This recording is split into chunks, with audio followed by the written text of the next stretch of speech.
What's up, guys? Sub-Zeric here, back for another VOD review, and today we got the first VOD of the new patch 14.20.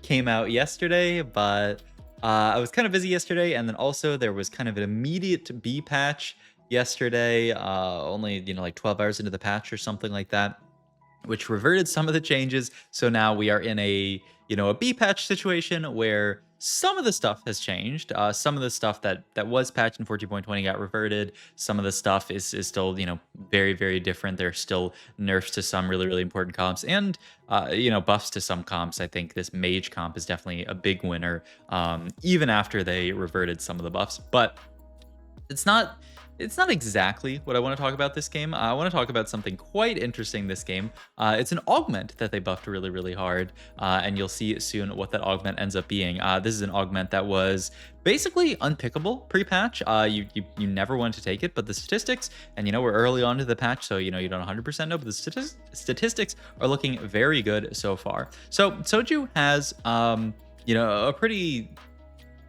I don't know. I guess like the most obvious comp for him to play from this spot would just be IE Slam. IE Slam play into Varus here. You have IE half of Even Shroud. The problem is his opener doesn't really sync up with his items that well. He doesn't really have any solid AD item holders. He's got this Lilia 2 and the Soraka 2, so he really wants to play for more like a Mage's type opener here. So it's actually kind of an awkward spot. In any case, first augment, Clockwork Accelerator, Martyr, both terrible augments early and worth the wait. This is the augment that I want to talk about this game. So there was a change to Worth the Wait, where now Worth the Wait gives you a 2-star one cost. I believe it was 1 star prior to this patch. And then the other change is now you get another copy of them at the start of each round for the rest of the game. It used to be the next like 9 rounds, something like that, 8 rounds, to guarantee that you get a 3-star version of that one cost. But now it gives it to you for the rest of the game, which is really interesting. Means that in some ways you could think about using it as an econ augment, but the other way that you can use it is to get enough copies to actually go for a 4-star version of the unit. This is something that they added in a couple of patches ago, where if you do get to the you get to 3-star copies, they will upgrade into a 4-star copy. So boom, there's Worth the Wait here, and Soju actually gets a pretty fantastic pickup here. This is Seraphine, which fits already with his Soraka opener. He can level in this situation, play a pretty strong board here, and the only problem with the Seraphine here is that our items are quite awkward for Seraphine. Soju makes a really smart decision here, though, and he opts to just slam Guardbreaker. He has a strong board already, so he doesn't need to, play like really slow, play for Lost Streak or anything like that. We have Lilia 2, we have the Seraphine 2 off the augment, obviously. So why play for Lost Streak in this spot? Even though our items aren't amazing, we'll just make a Guardbreaker, which isn't even, necessarily bad on Seraphine. She she throws her ability and it hits frontline and then it hits backline. So if Guardbreaker procs on a frontliner, she'll get the bonus damage onto a backliner. So it's not even bad in here. You can see we had an extra Seraphine every round. So the idea is that, if you make it far enough into the game, depending on how many Seraphines you pick up early, eventually you will actually find a Seraphine for this game. And will Soju get a Seraphine for this game? I mean, I don't know. You'll have to watch the VOD to find out. But yeah, you can see the Guardbreaker in practice here. Units picking up shields, then Seraphine ulting through them. The Seraphine also looks like kind of a beast. We don't even have the Mage in, which, is normally what makes Seraphine so strong, but still doing insane work. Also, really interesting level here from Soju. Opts to just go for the double level here to get the Soraka in. It's not even Mage on this board. He's just playing the 3 Fairy right now, but his board is really quite strong. So he just wants to continue pressuring here. And hey, I mean, he has a Soraka 2 is certainly not bad to put on the board. Once again, good Guardbreaker procs off just the autos. Yeah, Seraphine's getting Guardbreaker basically like this entire fight. A little scary, actually, for a second there. And honestly, maybe you can make the argument that double leveling for Soraka here ended up winning this fight. I don't know. I mean, I certainly, you could make the argument. But yeah, I mean, I think Soju has the idea that because we're taking this augment, because it's going to basically guarantee us a Seraphine 3, we don't have to roll it all for the Seraphine 3. We just have to wait until we get it. The Shojin here would be fantastic. And yeah, we do get to pick this up. This is great because it's a mana item for Seraphine, gets us to an early 3-item Seraphine, especially because we're already 6 Seraphines off the augment, of course. So in 3 rounds, we're going to have a Seraphine 3, and a 3-item Seraphine 3 early on is fantastic. And so, this augment hasn't changed that much from last patch as far as the early game goes, right? You would still have a Seraphine 3. You're definitely going to have it a bit faster here, which does matter a lot, but it's not that different from last patch in the early game. What matters actually is the late game for this augment, where now, instead of just being stuck playing around a 1-star, 3-star one cost, you actually get to play for the 4-star possibility, which is really cool.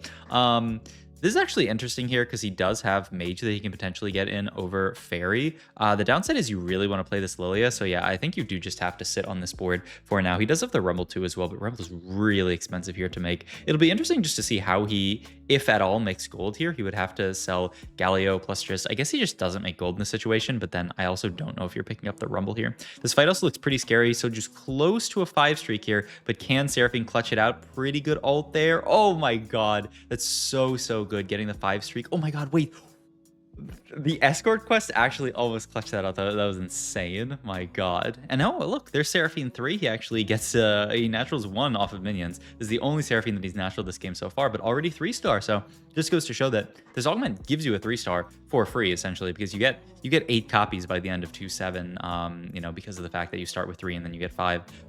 So I mean, it's very quick to get a 3-star. You know, we'd have it normally at 3-1, but this is still really good. Oh, and also, I guess let me go back here really quick. Does it give on minion rounds? For some reason, I would assume that it doesn't. Maybe it didn't give on minion round here. No, it does. Wow, it gives on minion rounds. Huh. I mean, that's really good. That means, you know, you get the Seraphine here. So you would always have Seraphine 3 here, which is really good. 3 plus, I think that's 6. Yeah, after the minion round and then at 3-1. Yeah.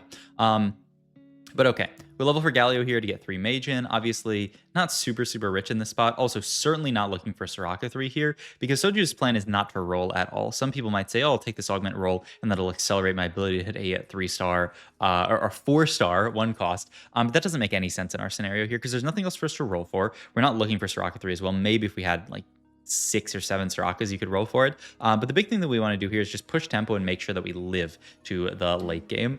A golden quest is kind of a funny idea, but we're pretty broke here, so I don't think we want to take this. It would be crazy. The idea being that, you know, like, we can just sit on the Seraphine and guaranteed make it to a golden quest. But because we're this broke, I don't think it's the pickup here. I don't think the other 2 augments are very good either, though. So it'll be interesting to see what Soju ends up taking. I guess you could roll not today first. Yeah, I mean, he does roll.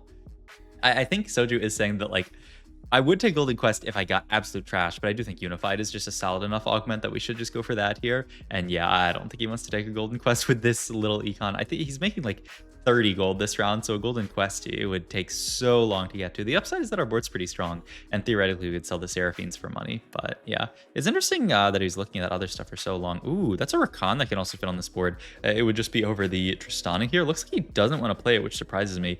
Maybe he wants the damage from Trist, or I think more likely it looks like he just took a little bit too long thinking on this decision, so he can't get the Rakan in, which feels bad because now we have to sell the Galio, but you know, not the end of the world. Also, so I guess, you know, I've talked about worth the wait so far in this VOD, and I mean, that's certainly something interesting to talk about. But I guess I should also talk about the fact that with the buffs to mages in this past patch, and the buffs to Vex and to Veigar, now Vex got, I believe, reverted on her buff, but Veigar is still buffed, and mages themselves are still quite heavily buffed. It is actually interesting how, and I think the mage buff got reverted a little bit as well. But still, they're buffed to some degree. But all of that to say, mages are significantly buffed. This Seraphine unit, if you look at the stats on just Seraphine 3-star, here we can do a quick stats check here just to show you guys what I want to talk about here. So let's go to units here, go to list, and look at 3-star placement of just a 3-star unit. It was, you know, we can go to last patch, I think. Yeah, well, let's look at 14.19 here. Seraphine, worst 3-star in the entire game, averaged a 5. Mage gets buffed, all the mages get buffed, and now let's look where Seraphine is. She's all the way up here. She's one of the best 3-star 1 cost in the entire game, 4.14. That is a huge swing in her 3-star average placement. And so this is also a comp that kind of sprung up last patch after mages got so heavily buffed, is just Mage reroll playing for Seraphine 3 and for Soraka 3. And I mean, you can see why the buff to 3 mage, the buff to all levels of mage makes this comp a lot better. Obviously, the buff to Vex was nice as well. And yeah, I mean, it's just a much stronger comp than it once was. You know, now you can actually play for all of this stuff and feel really good about it. You know, you don't have to feel bad about the fact that, you know, if I play for Seraphine 3, my life is over. This is also something really cool that Soju did this game. I love this. He has a Shojin here, and he opts to actually make another Shojin and put it on the Seraphine, because the idea is that, you know, before getting Seraphine 4, we can just play 2 Seraphine 3s on our board. We're already another Seraphine 2 here. We're 4 Seraphines at this point, so we need another 5 rounds to actually get to Seraphine 3, which is not that far away when you consider the fact that you get one on minions. So yeah, I mean, he can actually dig for multiple Seraphine 3s onto his board, which is just so cool to see. It's you know, without any other augment, you would never see this. But with this augment, you can actually see multiple Seraphine 3s on your board, which is sick. Also, of course, Soju using that tempo of the Seraphine 3 is probably one of the best units that he could have actually hit, though I think a lot of people would have been hesitant to slam something like Guardbreaker and would not have gotten this 10 streak. I think it was beautiful that Soju opted to slam Guardbreaker this game and got the 10 streak out of this, because that was just really smart for him to see. I think so many players would be like, oh, Guardbreaker, that's not, oh, I looked at Tactics Tools, it's not BIS. But, you know, this is something that the Robin VOD that we VOD reviewed a few days ago really, you know, brought home, is the idea that, you know, BIS, it exists for sure. You know, you can play for BIS sometimes, but sometimes you just need to play for tempo, slam items that make sense. And that's much, Assembly's so good for him here because he actually gets another Seraphine here. So now he's 1 off Seraphine 3, can get 5 Mage in here. The only downside is now he cannot play the double Seraphines, which seems really awkward. But, you know, maybe it's fine. But that's actually really nice. It accelerates Seraphine by 1 round. And he is, it looks like, just going to opt to itemize this Vhagar. This really feels bad that he can't actually play the double Seraphine here, but 5 Mage is a big spike, and Vhagar, you know, still not a bad unit, but we are going to get another Seraphine 3 here, which is fantastic. So boom, there's the extra Seraphine. Augment-wise here, I don't even dislike I'm the carry now here, just a little bit of extra frontline. It's going to get buffed up by Unified. I don't think we really want another Econ Augment in something like Invested. Lucky Gloves. I guess we have 1 Gloves. I guess you could go double Lucky Gloves for frontline. I don't hate it. I kind of like it, yeah.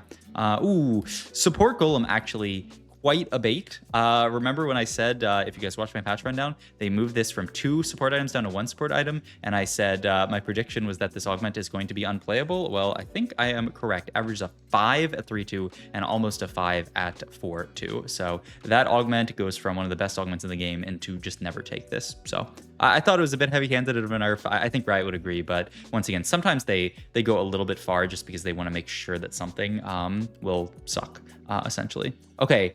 This is I like this idea a lot from Soju. I'm actually a little bit surprised by this, the way that he places these items down. Okay, I can see it. So he ends up actually dropping Fairy here because he has so many items. Puts the adaptive helm onto Seraphine here, and then the other Lucky Gloves on the second Seraphine. Okay, that's actually so smart from Soju. I feel like he played this his items so well this game, slamming the necessarily items onto Seraphine here. And like, look at these Seraphine items, they're kind of trash. I mean, in hindsight, in any sight, this is not BIS Seraphine by any means, but we have 2 Seraphine 3s on our board. We have a Lucky Glove Seraphine as well. Like, that amount of tempo is going to save us a ton of HP, is allow us going to fast 9, and is going to allow us to get to that Seraphine 4, which we are still quite a few. We are 8 Seraphines off. We're 8 rounds away from Seraphine 4, but still, I mean, we're gonna get there, certainly, being on a 100 streak here. But I really love the Lucky Gloves on the second Seraphine, and it's smart of him to think about cutting 3 Fairy because we have so many items with the Lucky Gloves. It's kind of a genius way to think about it, but, you know, because we have the Lucky Gloves now, we don't need to put these 2 items onto the other Seraphine. We can just do this and put the third, you know, the adaptive onto her. So really smart stuff from Soju. Looking at Chain here, a little surprising to me. I think I would have looked at Cloak here for potential Spark, because we still have no MR Shred on this board. We do pick up a Nami, which is really nice. You can just fit that in over the Vhagar. Also a Nora would be a great unit to play on this board. And so now it looks like he's just going to play for the 7 Mage, right? Yep. I mean, now that we have 7 Mage, certainly we should just play for it. There's a Vhagar 2 as well. Andy picks up a Charm here. Component Anvil here. Going to take Tear here. Okay, yeah, I like this a lot. Make the Sunfire and then hold the Tear for a static Shiv. Guarantees the heal cut. It's not amazing. You definitely prefer Morello in this comp, but he just wants to slam something. Once again, he wants to keep his streak here so that he can guarantee that he's going to be able to push levels here. And this is the board on level 8. It is 7 Mage and 2 Seraphines here. The only downside is that he has kind of trash frontline, so he did opt to... He's Yumiing the Galio here, and he has the Vhagar on the front line. I think this is really smart from Soju. Once we hit Seraphine 4, he's going to be able to get some extra units in here, which it'll be interesting to see what he opts to play as his +1s here. I think you need more frontline on this board. Fairy is pretty good on Seraphine here, because I don't know that the double adaptive is doing like insane work on her. Like her casts do decent damage, but, you know, I think they would do a lot more once you get the Fairy item onto her. But I don't know. It'll be interesting to see what his max cap board is. There is our 4th Seraphine, so still a lot more rounds to go, but we're going to get number 5 at 5-1. So we're going to get Seraphine 4 in the middle of stage 5. And I think we only I think we only found 2 Seraphines this game, so I think the if you don't natural a single one, you would get it at like 5. You get it at like 6-1, I think, is the idea. There's Nami too, which is huge. An extra TG is fantastic here. Not sure why he put that there, because obviously we have Lucky Gloves. He's going to make the static Shiv. Surprised actually that he didn't remove her and move the static Shiv Shojin over to the Nami. I wonder what the idea behind that is. It's just that those items are going to go on Nora later, maybe? I don't know. I'm surprised that he opted to itemize this way. It almost looks like he wants to move the Straka items to someone later, but who's the other unit? I guess it's Nora too, is the dream here. And then the other TG is just going to go into like a frontliner, or I don't know. We have items on Vex, right? So it'll be interesting to see how these TGs end up moving around. Because yeah. But yeah, I mean, we're looking to push 9 here. Soju is actually just going to go the very, very fast at 9 here at 5-2, not willing to stack a couple more rounds. I think, once again, this makes sense. There's not a lot of stuff to look for here. He really just wants to be, you know, to spike his board, and now he does end up moving the items over to Nami. I mean, maybe that was intentional to deny moving items over for a round just so that he would take the Lucky Gloves items. Seems more likely that he just missed it there, but I'm not sure. All right, we're fighting a very, very strong Jinx board, and yeah, oh my god, the double Hunter Augment, the Hunter +1 and the Hunter's Frenzy is really, really scary. They have quite good Jinx items. The Wukong items, this is just the game of not really caring about Biss, because the Wukong items there were very odd. But you know, he made them where I think it was Crown Guard, Sterax, and then like one Biss tank item like Gargoyle or something like that. Pretty wild stuff. But once again, you know, when you're this high level, I mean, look, it is 5-3. We just lost our first combat, and we're almost guaranteed, we are guaranteed a top 4 unless something absolutely insane happens. And you can see our board is falling off a little bit here, but we're still beating this player who got stuck on 8, unfortunately for them. And we're 1 round off after this next round of fighting a Seraphine 4, which is, I mean, I can't wait to watch the Seraphine 4 and see what she can do. All right, item-wise here, you just want to finish out your items on the Nami, right? Yeah, we have 2 out of 3 items there, so just make your last Nami item there, and boom, 1 off the Seraphine. It's kind of awkward now that I think about it. How do you do this? Because the Seraphine, isn't it a 50-50 whether the gloves or the... actually, maybe the gloves will always pop off here. I guess we'll find out. Also, where did our JG go? I was just sitting on bench there. Not really sure why the JG is sitting on bench here. I mean, I guess the upside is if you end up getting Lucky Gloves, you will get a remover down the line. But yeah, I can't, I always, if it pops off the, no, it did actually make the Lucky Gloves there. So yeah, it is a 50-50 there, whether it puts the Lucky Gloves there or not. And it ends up just Lucky Glovesing the Seraphine. Not the end of the world because she gets 2 items, but I wonder if Soju's going to go for the full greed here. I wonder. Looks like he's not going to do it. Okay. So he's just going to chill here, put these items, and just say, okay, I have a Lucky Glove Seraphine for the Seraphine, kind of tearing through the boards, even with a couple of, I mean, these are not, you know, Biss items here, but look at the Seraphine go, boom, 12,000 damage almost. Yeah, that is pretty sick. Seraphine 4 in action here. We should continue getting Seraphines, and there's no Seraphine 5 to look for, so we can just sell those for econ now. But it's so funny how Soju's been building out this board. He just has Vanguard in, and then he's throwing extra Namis on this board. He's throwing as many mages as possible. But yeah, his idea was that he was going to move items off Nami here, then remover them. Yeah, I mean, this is a great way to do it. We are level 9 at this point, so we just need to roll for good charm here. And I imagine for Arcana would be the +1 on this board. There is a 2-star Thomas Kench, though I guess we don't really have much to Arcana here. And the last item, we have a TG that goes onto frontline. I mean, isn't this just, don't you just take Vex item? Spark, I like Spark a lot here, actually, just to guarantee the shred, just in case you don't end up getting it from the Shiv, in case the Shiv dies, or in case like Seraphine casts before the Shiv procs. We're killing off 1 more person. How many people are even alive at this point? 2 people left. I mean, Soju is just bowling through the entire lobby here. Great call from Soju there to actually look and choose, you know, his charm based off who he's fighting here. Kind of interesting that he didn't choose the one that makes them dodge auto attacks, though, because I feel like that Smolder, actually, that would be really good versus. But ooh, look at this, the back row star here, and then just move everything up. All right, I'm down for it. Just the attack speed onto Seraphine. Let's see what she can do versus this really tanky board. Yeah, this board looks so scary, actually. It's really hard for Seraphine to chew through everything. Does end up picking up the Ari. But yeah, I mean, like, Arcana TK seems quite bad here. Takes the reroll for all 5 costs. I mean, we do pick up a Xerath, and he is going to Arcana Xerath. I mean, okay, 10% true damage on abilities is not even that bad for our board here. Certainly better than like a little bit of HP. So I think that makes a lot of sense, especially for a really tanky board. The only downside is we lost the Nora pair, which definitely feels bad. And maybe Soju could have made the call. Actually, I don't know that he knew who he was fighting there. I mean, yeah, I didn't see what the selector looked like. Item-wise here, I mean, I guess he wanted the Nora and then just Shojin here is fine. Throw that onto potentially Nora down the line. You could even, I wonder if he thinks Veigar is better. We'll see here. Yeah, it's probably Nora, I would say. This Veigar unit with just a single item, I don't think is going to do much. We'll see if Soju can get through Wei Jin's board finally with all of these charms with Xerath. The extra 2 damage, I think, is going to be really, really big. He's still kind of clumping his team for a pretty scary Briar ult.